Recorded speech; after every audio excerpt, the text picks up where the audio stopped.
Basın mensupları bu basın açıklamasını Amatör Spor Kulüpleri Federasyonu ile birlikte yapmamızın amacı kamuoyunda yanlış anlaşılmaları önlemeye çalışmak ve kamuoyunu bilgilendirmek. Gençlik Hizmetleri ve Spor İl Müdürlüğü ile Amatör Spor Kulüpleri Federasyonu yaptığı çalışmalar hakkında kısaca bilgi vermektir. Ben Gençlik Hizmetleri ve Spor İl Müdürlüğü ile olan bölümü hakkında bilgi vereceğim. Tabii ki sayın başkanlarımız da kendi kurumlarıyla alakalı bilgi verecekler.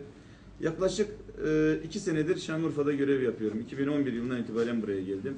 Bu süreç içerisinde il müdürlüğümüze il özel idaresi tarafından direkt hiçbir para aktarımı yaptırılmamıştır. Yani hesabımıza il özel idaresi tarafından hiçbir para aktarılmamıştır. Bunu özellikle belirtmek istiyorum. Fakat ilimizdeki amatör spor kulüplerinin birçoğu taleplerini il müdürlüğümüze yapmakta. Biz de bu talepleri İl Özel İdaresi'ne üst yazıyla bildirmekteyiz. Bizim hakkımızda yapılan herhangi bir olumsuz şey yoktur.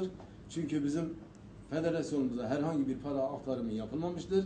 Yapılan 2013-2014 futbol sezonunda sadece 202 milyarlık malzemenin dışında herhangi bir yardım yapılmamıştır. Bu malzemeler her kulübe 18 çift eşofman, 18 çift krampon, 18 çift idman ayakkabısı, 4 adet futbol topu, bir takım için 18 forma, şort, tozluktan ibarettir.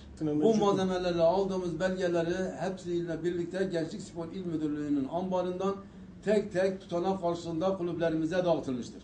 Bunu da istediğiniz zaman basın olarak gelip tek tek size bunları tebliğ edebiliriz.